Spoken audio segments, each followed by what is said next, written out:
Hey, what's going on, everybody? This is going to be your Phase 1 guide for Mythic Fyrakk.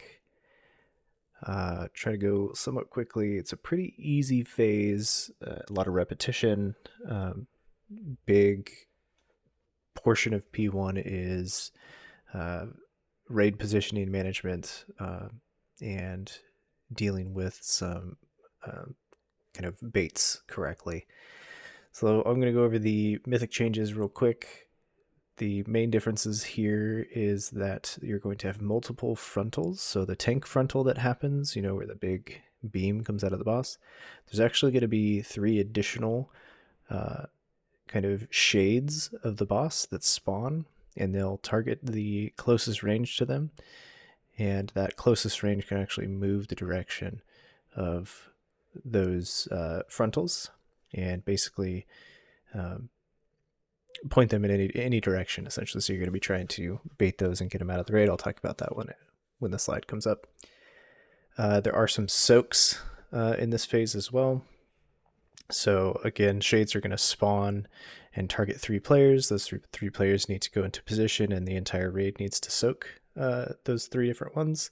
Those will be assigned. I'm not going to assign this and assign them in this video. They will be assigned in raid resources. And then when Dream Rend happens, while Dream Rend is occurring, there's going to be some like balls or orbs that spawn from the Dream Rend and target random players, and we essentially have to stutter step and bait those balls in a very specific spot as Dream Rend is happening, so people don't get hit.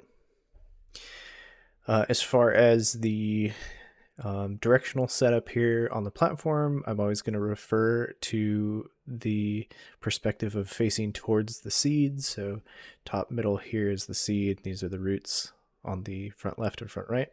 I'm always going to refer to these sides from now on as left side and right side. All right, so let's get into it. We're going to start off by pulling the boss towards X right at the tip of the little leaf here. And we're going to have very specific range assigned to be in position to bait those tank frontals. Like I said, those shade frontals at least. Again, I'm not going to assign them in this video, but just so if you're aware, if you're a ranged class or a healer, you might be assigned to do this. There's going to basically be 2 on the right side over here, and then everyone else is going to be on the left side. Some ranged are going to be spread out getting ready for the baits here. So we're going to pull boss over right at the tip of the leaf here on X, and the first set of little molten smoldery circles starts eating up the platform. And these are the little shades that spawn. So in this example, I show you here that it targets the closest ranged, and basically these ranged people want to point them away from the melee stack. Don't make them go through the boss, try to put them away from the raid. And I kind of have a little video here, or a picture followed by a video to show you what those shades look like. They just look like the shades of the boss. And you can kind of see what direction they're facing here.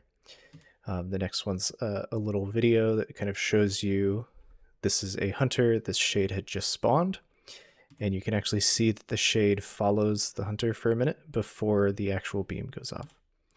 So that's how you bait those frontals. Again, there's going to be 3 every single time. I think we got to deal with 6 or 7 of these sets for the entirety of P1. Watch one more time. Cool.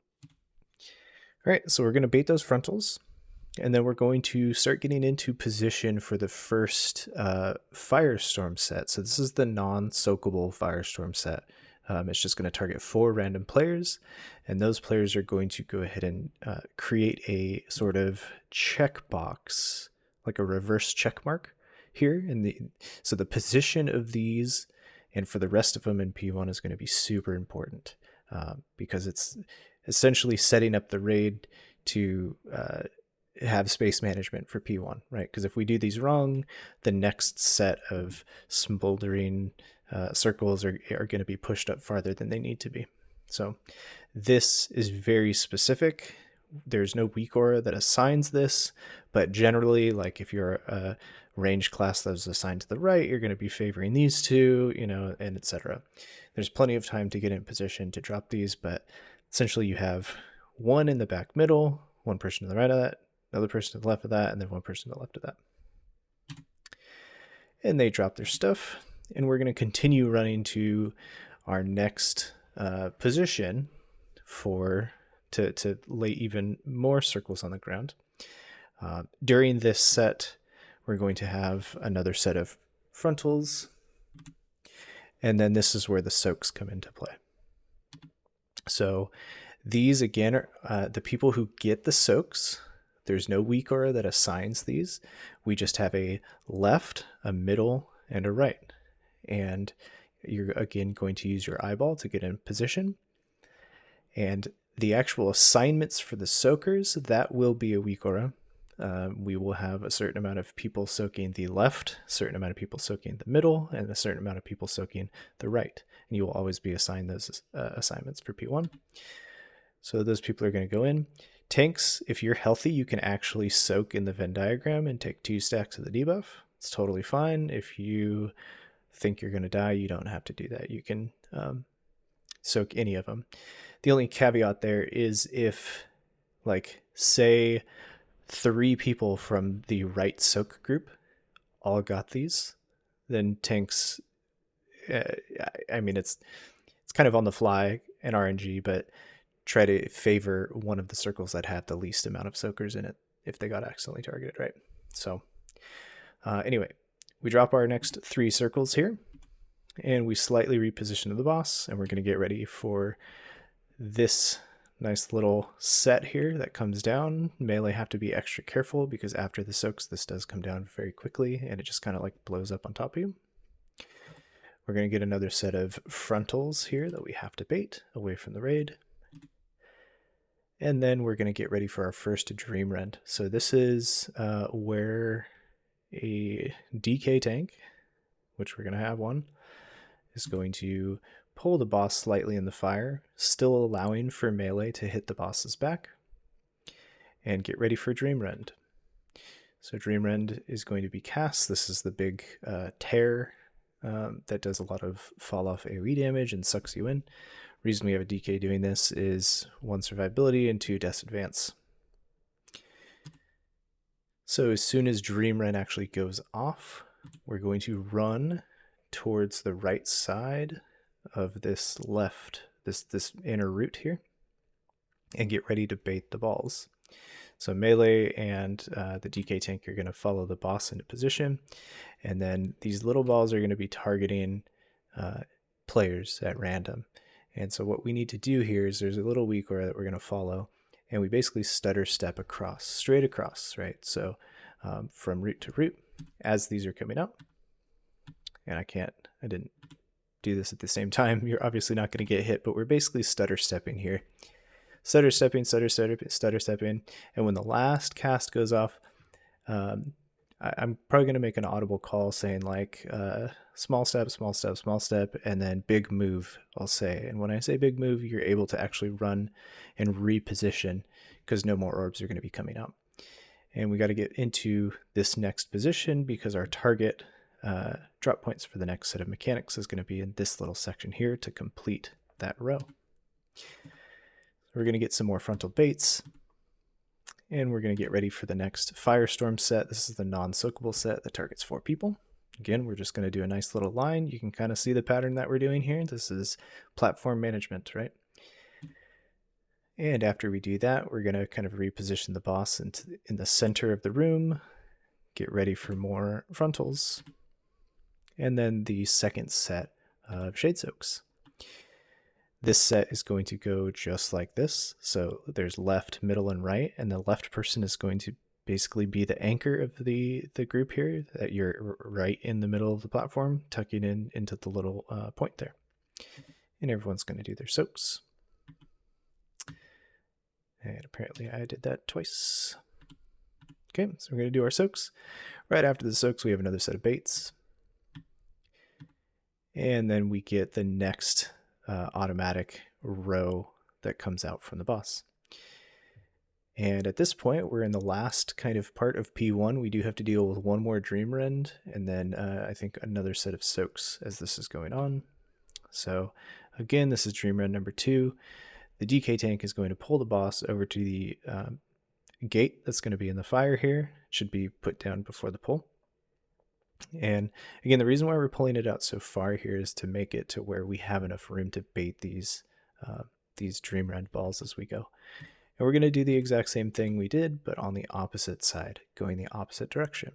So the DK tank in this point is going to gate, and then after they gate, they're going to get life gripped into position so they can get there very quickly. So gate, and then life grip, boss is going to follow, and then we'll get ready for the Dream Rend. It's literally the exact same thing, except we're going the opposite direction. So this is going to be move, move, move, move, and then big move, right? And we'll reposition to get ready for the last set of mechanics in B1. Another set of baits, and then another set of Firestorm. This last Firestorm set can actually go in a couple different places. It can basically go in this entire line here. That's okay. So if this person's down here and there's a gap here, that's fine. Or if all 4 shift down, that's also fine, as long as it's in this left portion here. You don't want anything up here. Even if there's an orb here, that's totally, or a drop over here, that's totally fine, because when the boss comes down for the intermission, he's going to remove those puddles, basically. And then at this point, we're going to all kind of run over. Boss is going to fly up. We're going to transition. This boss transitions at a specific percentage. And we're just going to run over, stack, and then we're going to gate when the boss jumps down, so we avoid the knockup and get ready for intermission. So I do want to do a big call out here. The thing I didn't talk about were blaze overlaps. There are a lot of blaze mechanics that happen in this phase. They're exactly like every other difficulty, except the blazes explode a lot faster after they get targeted to a player. But the general rule applies as it does on heroic, where if you get a blaze, you move and then you plant. And if you have to dodge someone else's blaze, you run along your own blaze line, so you're not frantically moving last second. There are some bad overlaps, but I didn't want to go over every single blaze set in this video, because the way to handle that mechanic is basically the same. You move, you plant, you let people get around you. So that's P1 Fyrakk. Let's get it. Thanks, everybody.